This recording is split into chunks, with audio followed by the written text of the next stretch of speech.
गई। मास्टर जी कहानी भाग खेल गई था।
बाबू हो बतावल कहावत को सुन ले हुआ आन के सौर सिखाओ अपने कुकुरे से नचवावे। भाव भक्ति में शक्ति सबल दोस्तों, भाव भक्ति में हरि की एक तस्वीर है जिसमें सबकी लिखी तकदीर है। इस धरती पर जितने पशु पक्षी इंसान जीव जंतु पेड़ पौधा जे भी हो उन्हीं के साए में गुजारा हो रहा है, जिनके साए में हमारा और आपको पालन पोषण हो रहा है। लेकिन बाबू हम बतावल भक्त के मन में भगवान रहते स्वयं जिनके पक्ष में लिखी सबकी तकदीर है। साथ में आदमी अंधा हो जाता है। संत ही सन्यासी खुद गाये तकाजा। लेकिन बिरहा ने स्वर्गीय रामदेव गुरु जी वाली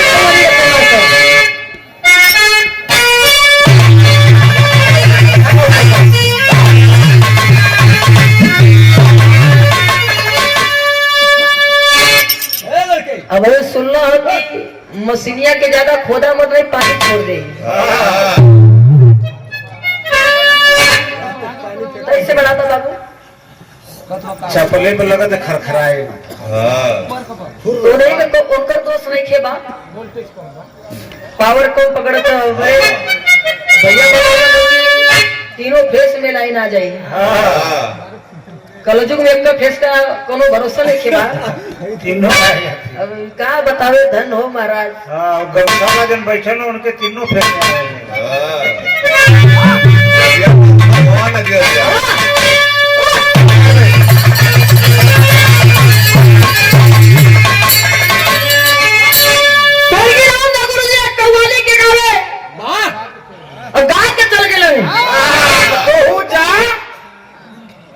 कहाँ बाहर भेजे तो काट दे। एक और की कहूँगा के जा हम चल जा तो तके घर बजेगा। इनके बाबू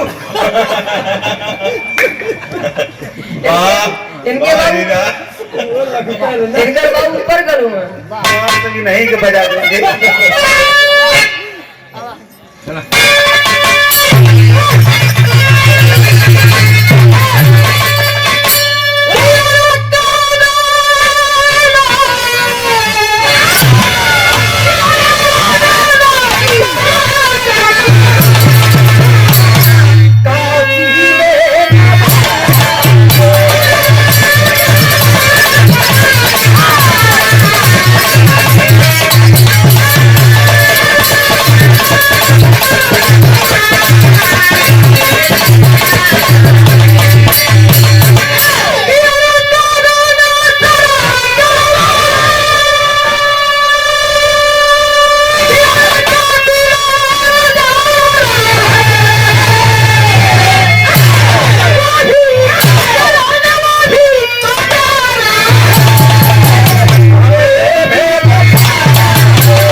कमला शंकर यादव प्रधान जी गंगापुर की पावन धरती से सभा पर इस लाइन पर आपकी ओर से सादर 100 रुपए का आशीर्वाद प्यार मिला है। चरणों में जनता कोटि कोटि प्रणाम।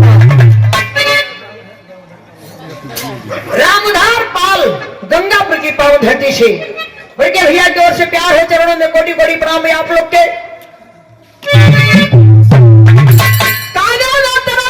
काशी में नजारा है हमें भी प्यारा है, हमें भी प्यारा है। चाहे काबा हो या काशी हो हमको दोनों प्यारा है। गाना है वीरों के प्रति लाइन कभी होलन का कैसे मास्टर हमारा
पेंटर पाल आदरणीय हमारे गंगापुर की पावन धरती से शानदार 100 रुपए का आशीर्वाद प्यार है।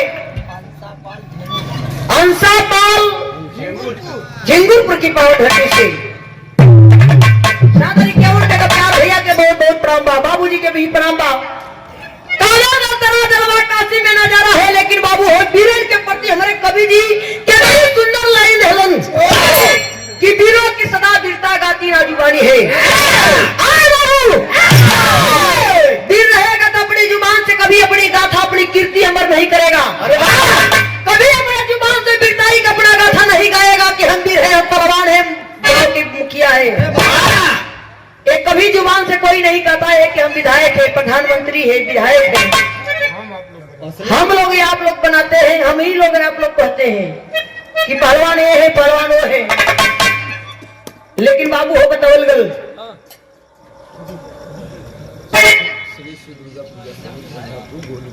श्री श्री दुर्गा समिति श्री श्री दुर्गा पूजा समिति के अध्यक्ष महोदय गोलू पाल भैया जी ये आपकी ओर से सादर 100 रुपए का आशीर्वाद भैया के प्रणाम बा। दादा वाली जोड़ी से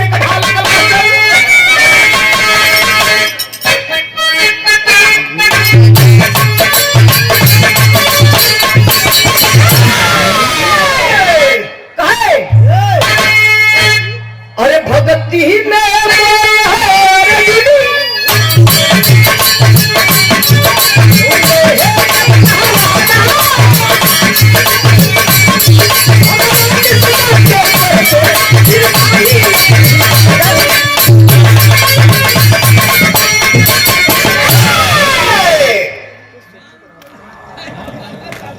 कहानी पर आप लोग गौर करिए।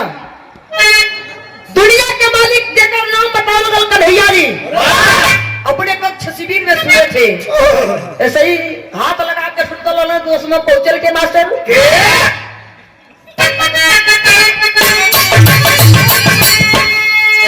अरे हमसे ना कहे करी कोई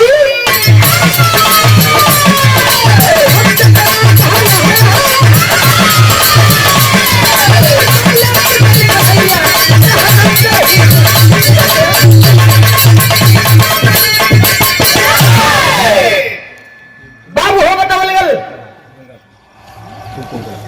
गौतम गायक कलाकार बिहार के बड़े सुंदर कलाकार आदरणीय हमारे बाबूजी फूलचंद गौतम जी गंगापुर के धरती से ये आपकी ओर से सादर 51 रुपए का प्यार है। बहुत बहुत ही आपकी चरणों में गोड़ी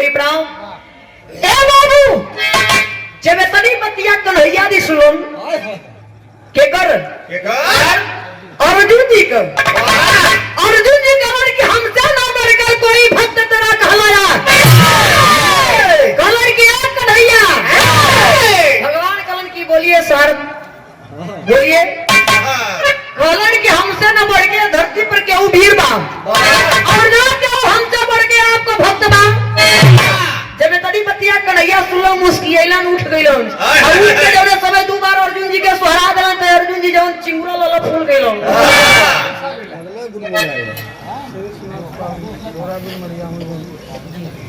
शेषनाथ पाल खोरापुर मढ़ियाऊ से जौनपुर की धरती ये सादर गजरा गुथा हुआ प्यार सुंदर 101 रुपये का आशीर्वाद है आपके मैं चौड़े में कोड़ी कोड़ी प्रणाम करती हूँ ए बाबू जौड़े समय तनी बतिया कन्हैया जी अर्जुन जी के सोहरावारी से में आकर के अर्जुन जी से कन्हैया जी का कहलो मास्टर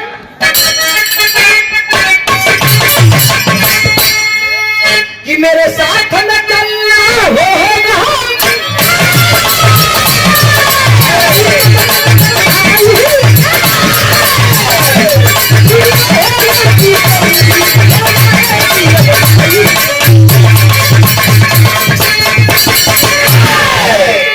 कन्हैया जी तनिया तो बात कहलन कलन की मेरे साथ में चलना होगा रूप बदल भाई दुनिया है लंबी चौड़ी हो जाएगी अजमाई कलन के अर्जुन ये दुनिया बड़ी लंबी चौड़ी बा आज कहे ना अजमाई हो जाती है धरती पर सबसे बड़ा भक्त और सबसे बड़ा वीर के बा अर्जुन जी कलर के कन्हैया आजमावा मत हमारे लिए क्यों वीर हो ना चलो आगे पर फरियाई के धरती पर वीर के हो और भक्त बाहर के बा जब इतनी बात कन्हैया जी सुना कलो के सही चल रहा करो कि कैसे तो कलो रूप बदलना जब रूप बदले हो अर्जुन जी कन्हैया जी जब चलो हम दोनों जाने तो बिरहा में भाव लग गई मास्टर गीत को बड़े दिन पाल हाँ बड़े दिन पाल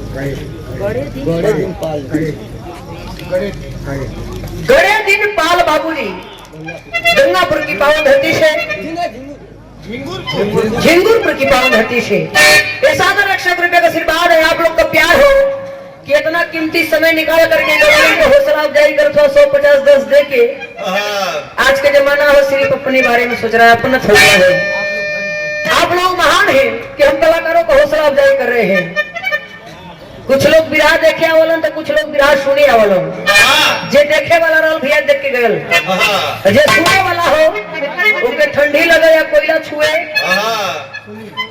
वो विराह सुनी कि हाँ तो दोनों गौलन ठीक है गौलन आओ मास्टर विराह में तर चल गए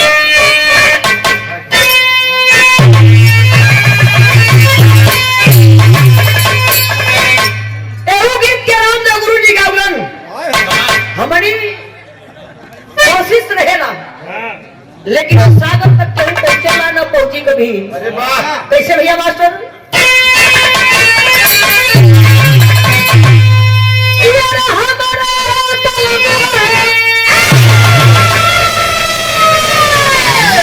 कौनो फौजी जवान को तुम अपने मर्दा के रतिया के समझावे लगो क्या कहो मास्टर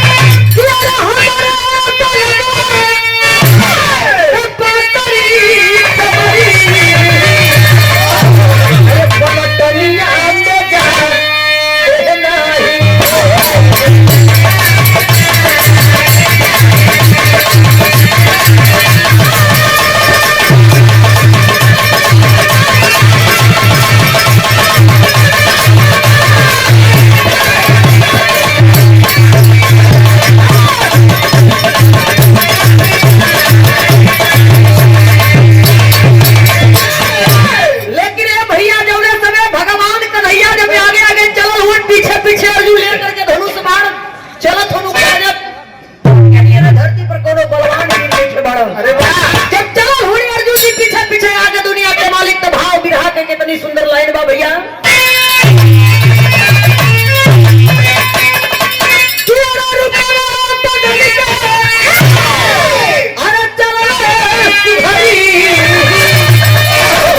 रूप बदल लिए दोनों लोग कन्हैया और अर्जुन जी चल लिए कैसे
रहने अर्जुन जी नजारा यह देखलन के एक बिरधा के रूप में एक इंसान जानवर का हार करत लो। जानवर का हार मतलब ये घसिया जो जामल रहल कबार के खाए और जब खाते अर्जुन जी देखलन कलन की ए भाई कन्हैया तो और कलकाल के पारा चलत है प्रभु ई नीक ना लगत हो। कन्हैया जी कलन की हमार हो लेकिन समय कौन हो कलन कौन कलन कलयुग बतौलन की कलयुग चाहत हो। कलयुग में कब का होई अर्जुन कोनो ठीक नहीं खेबा बतौलन जब बुढ़ऊ दबा के देखलन तो कलन की बड़ा समय हो गया कहता तो तू बात पूछ नहीं जाके अर्जुन जी का बात सुनक कन्हैया जी कलन की चल जा जाके जल्दी पूछ के यहाँ और समय मत लिया। जब गल होन बुढ़ऊ दादा के करीब सवाल के लिए होन बुढ़ऊ दादा से तो बिहार में फिर गीत के लाइन बदल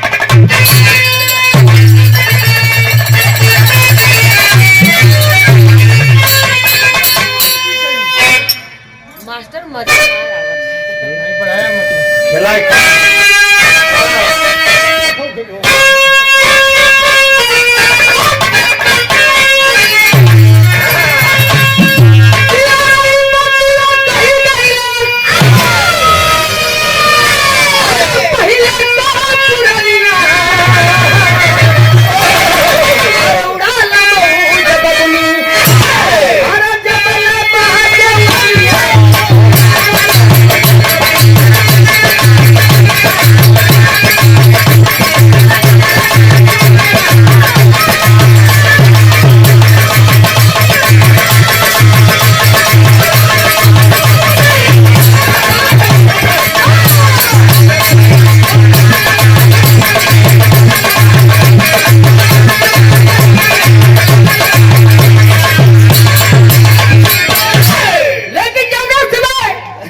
यह गीतिया फिर से धस गई बुढ़ऊ के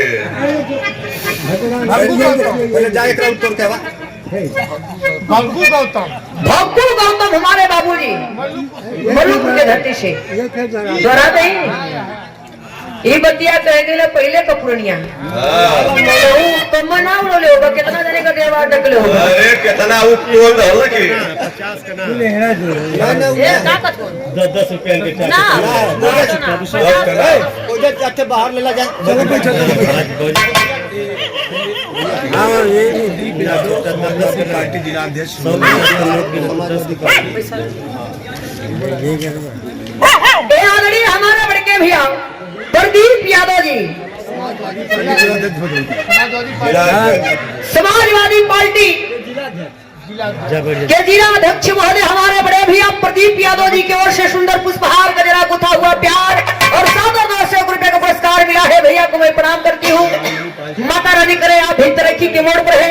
जनता का आशीर्वाद है आपके लगे। लालमणि पाल जयरामपुर की धरती से बड़के चाचा श्री जी की ओर से 700 रुपए का आई मास्टर बिरहा कहानी कितनी सुंदर है। अरे भाई पुराने का ललसा लगल है।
बसिया कलन की काहे बदे उपद्रव मचौले हुआ कलन की का कलन की अरे कुछ ना मिले तो इतना जीव जंतु घूमो तो हारे मांस खा ले होता जब तनी बतिया दादा तुला कवन की तरी सारे ने आज बतावत है आवा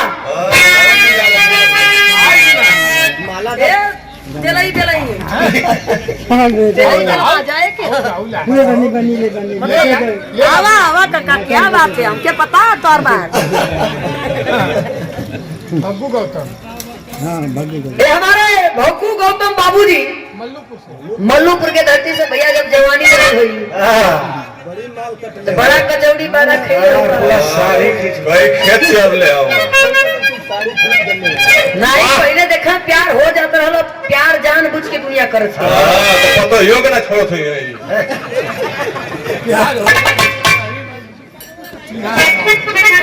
जब प्यार हो या पहले के मर्दन के हाय हाय हाय ए गुरुवर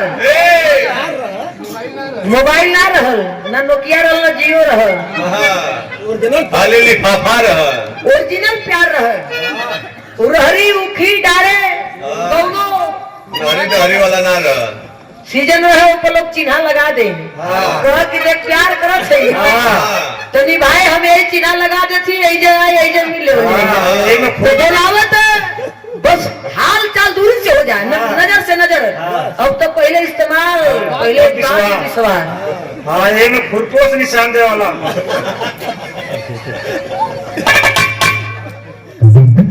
ए बाबू 51 रुपये का प्यार हो बहुत बहुत तो लगेगा वाह अरे सब लोग हो अर्जुन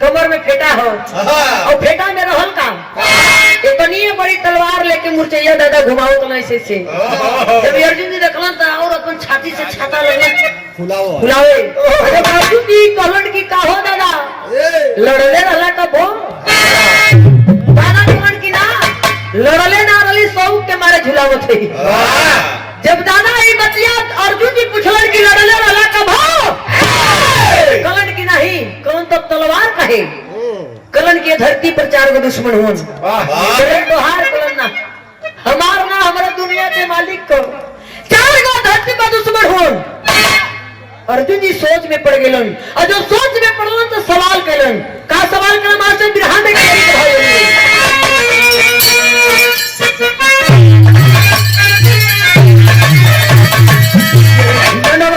अरे झूला देवी मैया झूलत झूलत कावन कावत रहली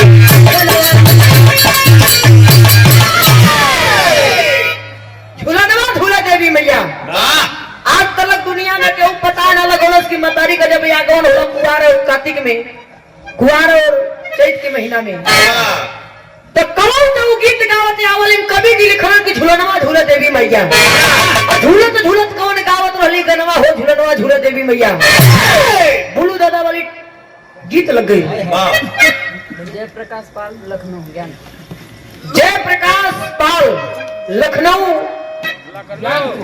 ज्ञानपुर के धरती से लखनऊ ज्ञानपुर की धरती से सॉरी ये भैया की ओर से सादर 100 रुपए का आशीर्वाद बहुत बहुत लगी हो रही मास्टर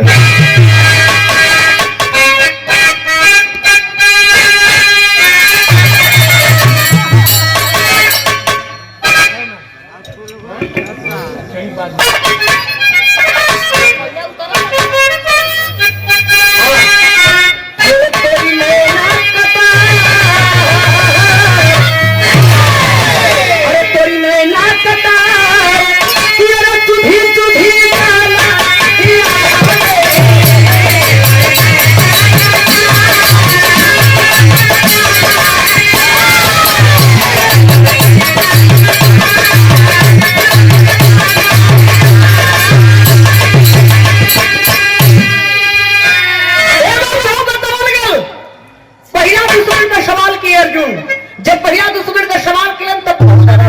सुमन बिरहा में कहानी पर आप लोग को गौर हो कैसे भैया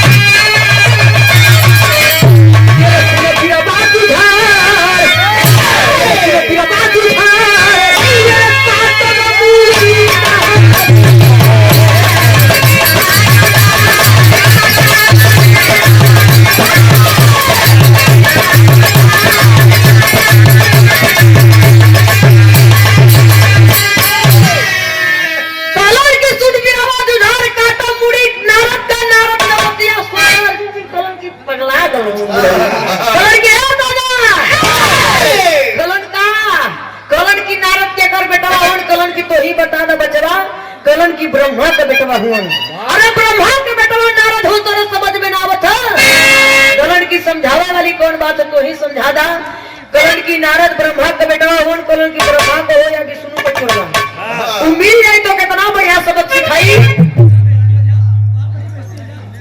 ए चिखंडो ए आवाज कम रहे बाबू कलन की ब्रह्मा को है विष्णु को ओके सबक सिखा दे कि कैसे भक्ति भाव करेला केवल नरदा हो दिन भर दिया तेरे लगा कहो नारायण नारायण अच्छा पूरी दुनिया का खबर लेके आवेला तो खबरिया कहाँ पहुंचावेला अर्जुन जी कलन कहा कलन की भगवान की है तब कलन की जब भगवान को खबरिया पाओ तो परेशान हो जाला इतनी बतिया जब अर्जुन जी सुनन नारद के बारे में कलन की बुढ़ऊ दादा बतौलन कि नंदा भी एक घमंडी आदमी हो वो भी अपने आप के सबसे बड़ा भक्त भगवान का समझेला नारद अपने आप के सोचलन कि हमारे जैसे धरती पे भक्त ना बा भगवान को जब इतनी बतिया अर्जुन जी सुनलन सोच में पड़ गए और जब सोच में पड़ गए तो कलन गया दादा नारद ये काम करलो और दूसरा दुश्मन के हो तो बताओ चलो सुन बिरहा में गीत लगिल मास्टर भैया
दूसरा दुश्मन को कहा में भाव दे गिलमा सब भैया और दूसरा दुश्मन हवा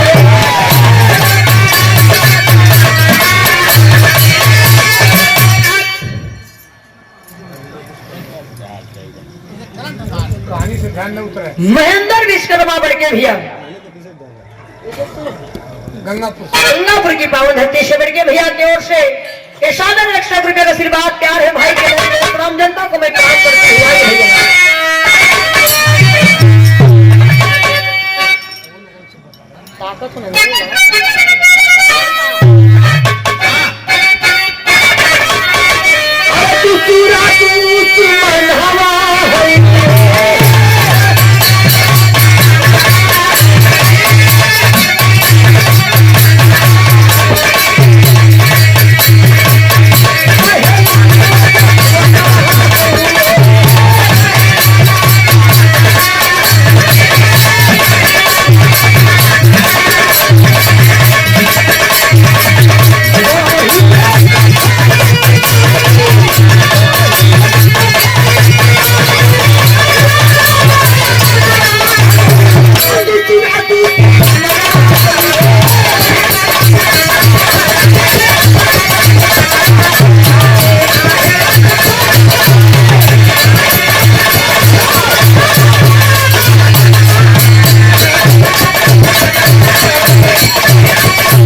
प्रहलाद शंकर यादव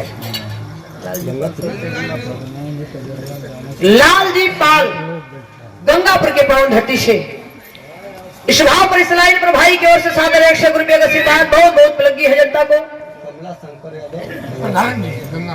और देखिए इस भाव पर इस लाइन पर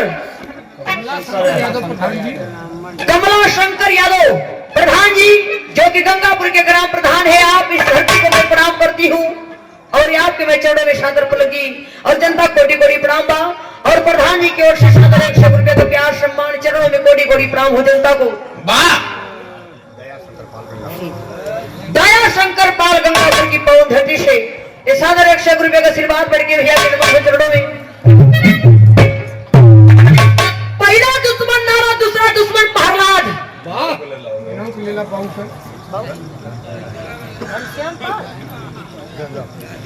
ये हमारे पिता दूर बड़े चाचा श्री घनश्याम पाल गंगापुर की पावन धरती से ये हजारों हजारों रुपए का पुरस्कार है। पुरस्कार नहीं हमारे लिए बहुत बड़ा आशीर्वाद है। पैसा रोज कमाते हैं लेकिन आशीर्वाद कहीं कहीं मिलता है। बाबू जी के चरण में कोटि कोटि प्रणाम करती हूँ, जनता को बहुत बहुत लगी बा।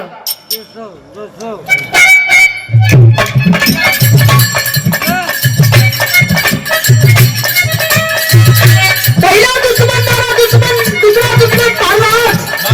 चौड़ा चौड़ा अपने मतारी के पेट में उतर के पहुंच हो माला के जब पता हो नारायण जन्म कहाँ होते हो हिरणा का शब्द धरे दुश्मन का नाम जपते हो लेकिन धरे का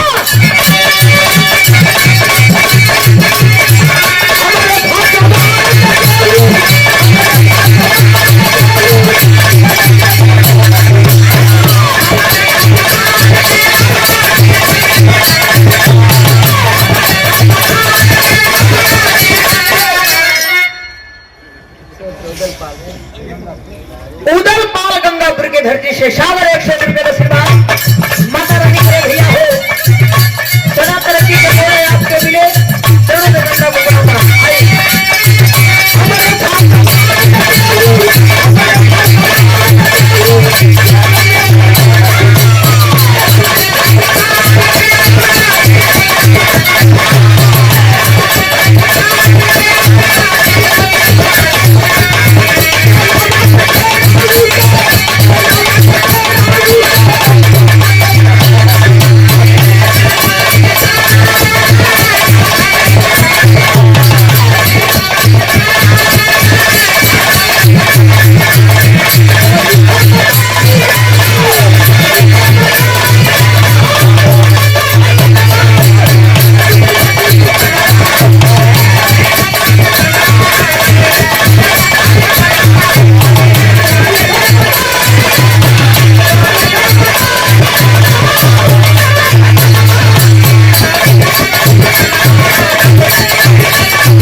लालचंद पाल गंगापुर की धरती से भैया आपके ओर से भी सादर 100 रुपये का आशीर्वाद।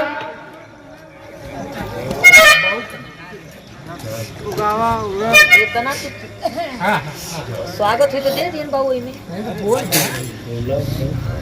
हमारा भगवान के गरम तेल में बोलो स्वाति जिस समय प्रहलाद को बाप हिरणा का सब तेल खौला करके कढ़ाई में बड़े बेटवा को फेंक देता है।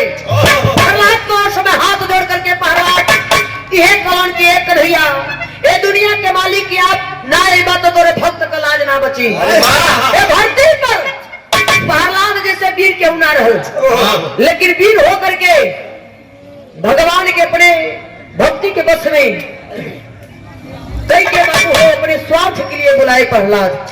जिस समय फूल तेल में प्रहलाद के हिरणा का सब फेंकता है बाबूजी उस समय हाथ जोड़ करके प्रहलाद यही कलन भगवान ना बात तो दास का लाज ना बची। दुनिया के मालिक पहुंचे वहां तो चलन जब वहां से हासिल ना के बोलो सुनकर बाप हिरणा का सब तो बड़े बेटवा प्रहलाद के खम्मा में बनौले रहो देख लो बाकी दुनिया के मालिक नरसिंह के रूप में उतार लिए थे। जब समय हिरणा का सब के बच के ले रहो न दिन रहल न रात न सुबह न शाम उस समय हिरणा का सब का बच भल उस समय दुनिया के मालिक जब दोबारा आल हो तो तीसरा दुश्मन का सवाल हो मास्टर पोपट के लाइन में। और हमारे बीच में आप लोग का समय सिर्फ एक मिनट ले। बाला यादव हमारे बड़े चाचा श्री जीत नारायण यादव जी, और साथ में हमारे श्री पाल अमरपट्टी बनारस के धरती से चल करके आए हमारे बाबू जी। आप भी खड़ा हो जाए, आप लोग का स्वागत है।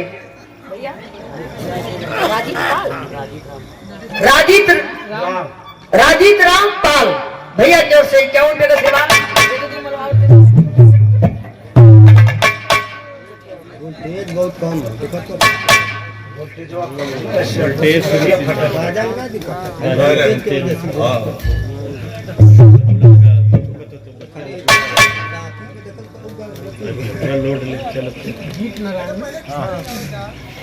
जीत नारायण यादव हमारे बड़े चाचा श्री भदोही की पावन सरजमी से, और सादर 101 रुपये का आशीर्वाद हमारे श्री पाल बाबू, और सादर 101 रुपये का आशीर्वाद हमारे जीत नारायण यादव बड़े चाचा श्री, और 251 रुपये का पुरस्कार हमारे बड़े चाचा श्री बाला यादव भदोही की धरती से। कोई भी विराह ले भैया, चाहे केहू भी गावत रहो, विराह के प्रति दीवानगी है। यही लोग परखते हैं, यही लोग तलाशते हैं, यही लोग तराशते हैं। 3 बार हम लोग के फोन के कॉलोन की पहुंचला कि ना भैया, कली हमारी की आगल बड़ी खाना होना खा बड़ी, लेकिन विराह करोले रोली एवं परी कविता जी का और विष्णु यादव जी, मजा आ गया।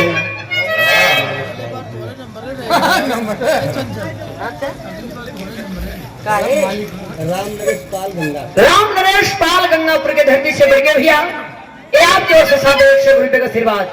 जिस वक्त दुश्मन का सवाल करते हैं बिहार में पापड़ चलाएंगे,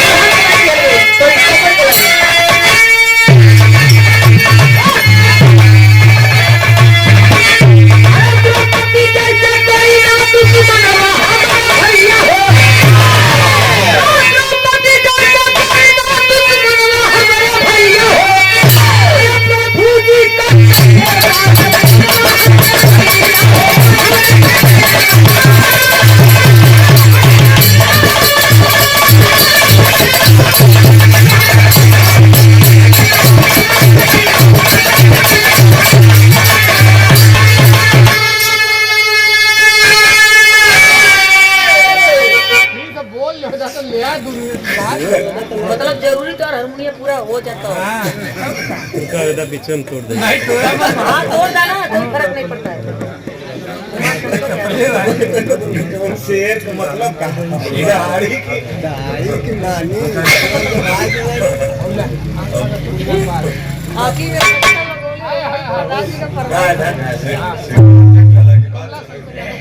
कमला शंकर यादव प्रधान जी गंगापुर के धरती से, वाह वाह क्या बात है। प्रधान जी की हम चाहते हैं कि मंच पर आवे, आपका स्वागत हो जाओ। आप इतना पैसा दे करके हौसला अफजाई करे थी, यही प्यार है, यही सम्मान है। बिरादरी से मतलब नहीं है, यहाँ बिरादरी की बात नहीं है। मुन्ना पाल आदरणीय हमारे भाई समधा के धरती से, क्या बात है। 51 रुपये का आशीर्वाद। बिरादरी हमारा ना हुआ, ये दूसर बिरादर और दूसर बिरादर है। धरती पर नर नारी ही जगाती नहीं है वो, और क्यों ना, और सब यहाँ बने। गेनालाल पाल सेवा के धरती से बाबूजी हमारे कवि जी की ओर से ये सुंदर प्यार सादर 101 रुपये का आशीर्वाद देकर के बहुत बहुत प्रणाम बा। प्रधान जी का सलिया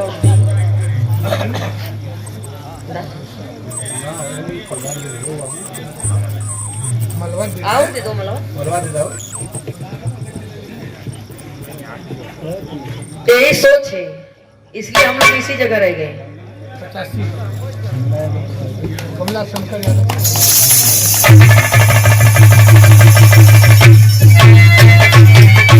और इस भाव पर इस लाइन पर हजारों रुपए का पुरस्कार हमारे प्रधान जी कमला शंकर यादव बाबूजी गंगापुर की पावन धरती है। आप लोग के चरण का आशीर्वाद हो के हम लोग यहाँ आयल बनी, जो कि बताओ अभी ये लोग कलम के एक माला अब बहु पहना था, इसलिए 15 वाले लोग मार रहे 85 को। लालमणि पाल हमारे बाबूजी अध्यक्ष महोदय, आप भी आवे, आपका भी स्वागत हो इस मंच की ओर से। लेकिन कहाँ है मास्टर?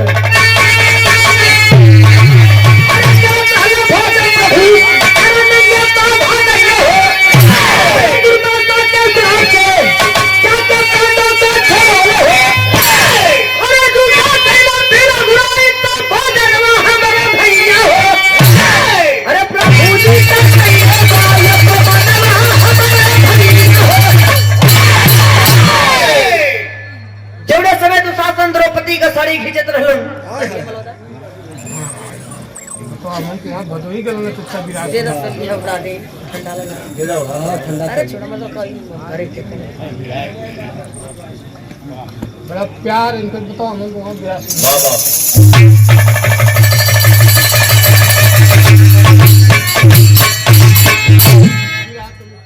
बिहार कमेटी का अध्यक्ष महोदय हमारे लालमन पाल बाबूजी, हमारे बिहार सुरेंद्र यादव को भदोही स्टेशन पर बिहार सुने बाबू गल कभी नहीं रही आप ऐसे बताइए आज कोनो लेडीज ना छुटती।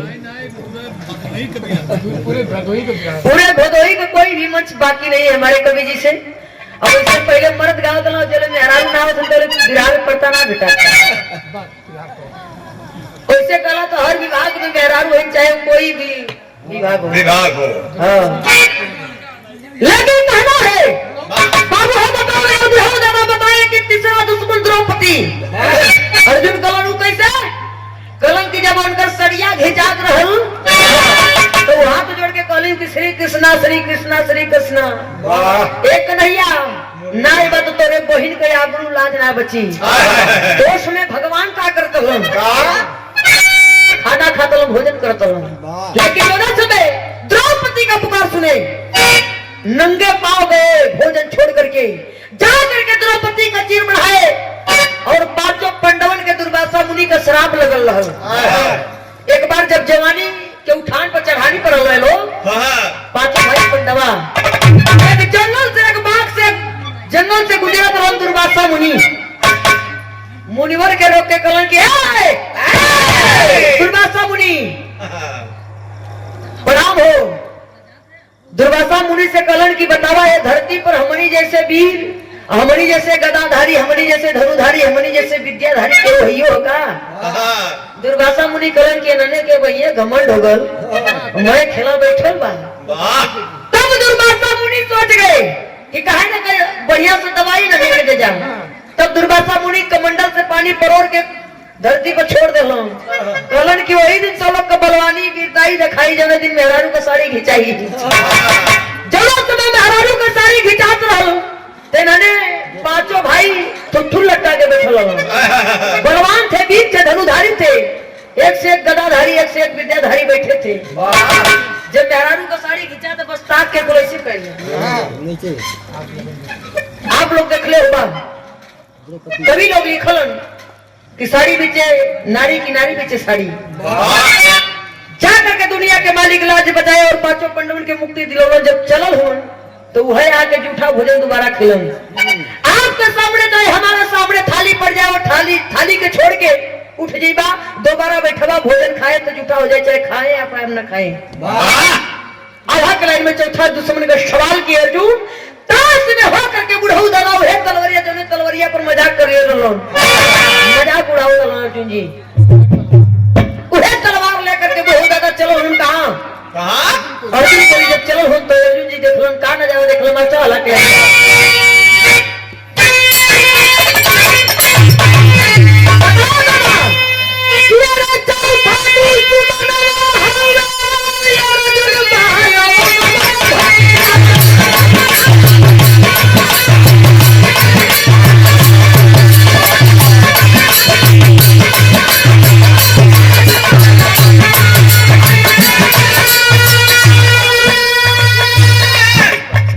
अंकित पाल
के अध्यक्ष महोदय हमारे गोलूपाल भैया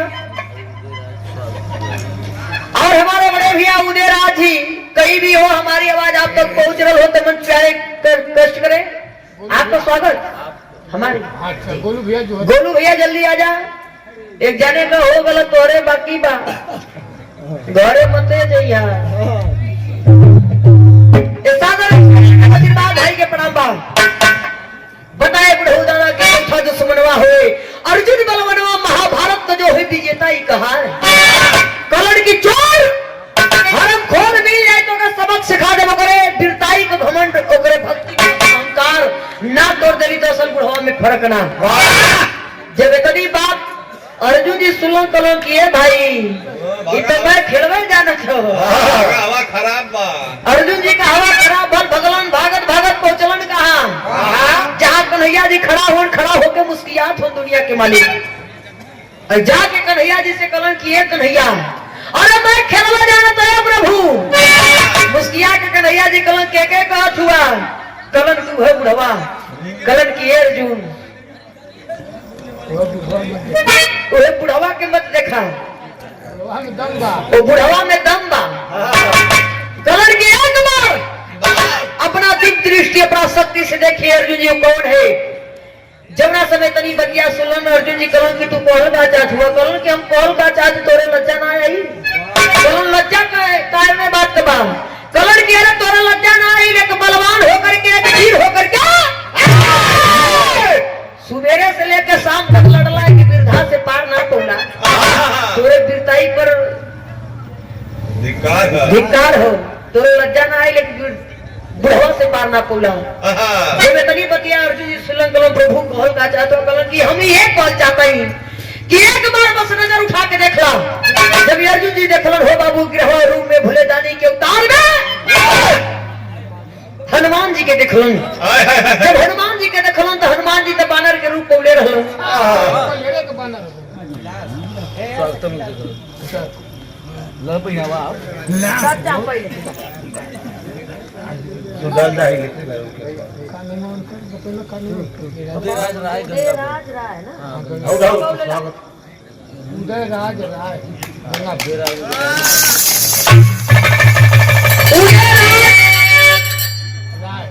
उदयराज राय हमारे गंगापुर की पावन धरती बाबूजी ये आपके ओर से सुंदर प्यार है सादर दोष है क्या उनके आशीर्वाद देकर के हौसला अफजाई करी।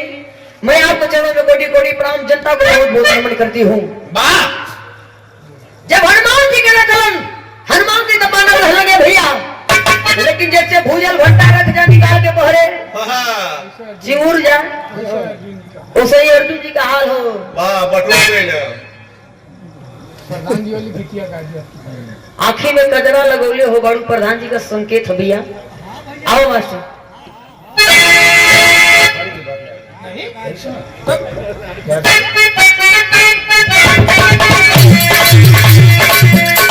प्रधान जी पहले काजल घरे घरे मिले लक्ष्मी को वो काजल नहीं नेलर है पर लगाओ वाला दोनों से आंख दुनिया का खराब हो जाते। पहले घरे माताजी बहन काजल पाते नहीं साल भर से लड़का पैदा हो तो उनके लगा बूढ़ों के लगा जवानों जितना रहे उन्होंने के लगा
कमला शंकर यादव कमला शंकर यादव प्रधान जी गंगापुर की पावन धरती से एक कुल पहले का गीत हो दोनों असली ना हो तो ये गवैया गावे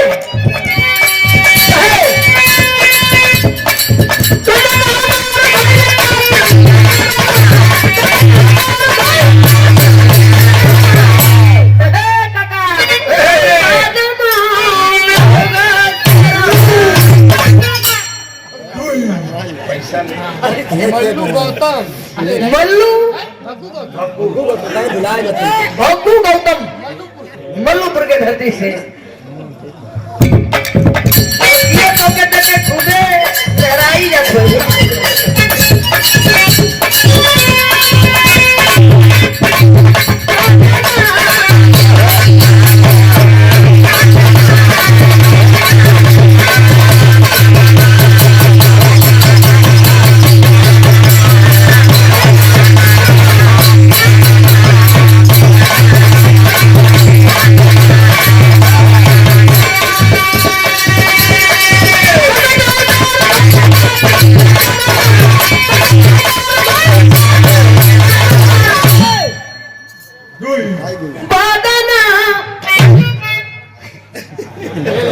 भक्कू गौतम बढ़त ना चाचा वही पर निकल लगा उदय पाल गंगापुर की धरती से सागर 100 रुपए का आशीर्वाद इस लाइन पर और हमारे बड़े चाचा श्री भक्कू गौतम जी गंगापुर के पावन धरती चलो मल्लूपुर के अरे गौतम भाई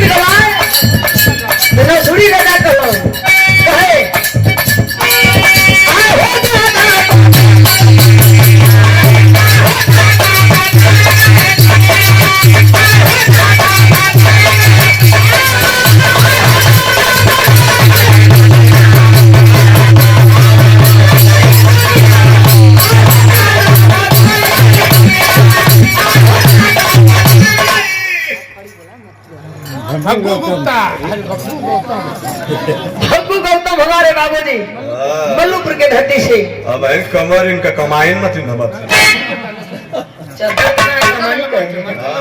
अरे भैया बड़ी कलाई नवा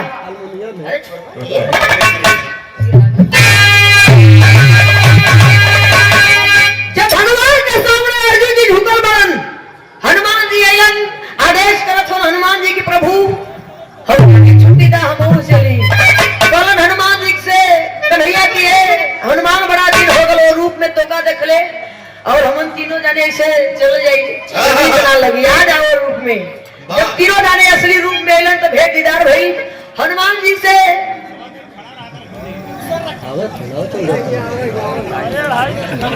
मनबा ना चुए लगा हो रहा जब से हल भाई सकवा चुए लगा बनने नहीं है फिर घर आइए ये द्वारा अरे वरियो दोरवे ला ये द्वारा धीरे ये घंटा से ज्यादा होगा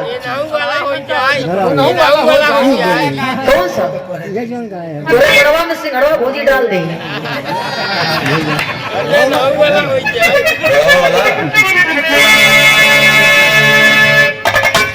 क्या उनका आशीर्वाद हमारे बाबूजी भक्कू गौतम बाबूजी मल्लूपुर के धरती से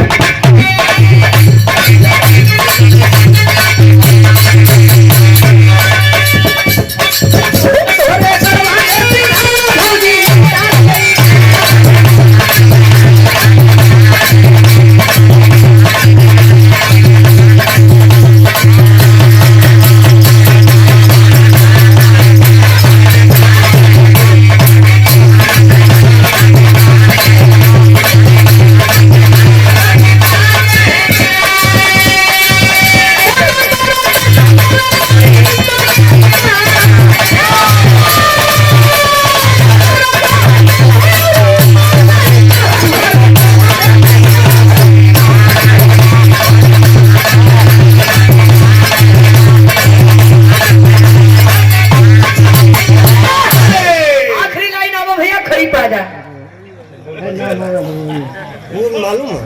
भगू गौतम भोपू गौतम बाबू जी मल्लूपुर की धरती से, क्या बात है। अरे गजब तो इन्हों का गढ़ा बरियारे बा। आओ मास्टर, जब चलो हम तीनों जाना तो भाव हो खड़ी के लाइन में।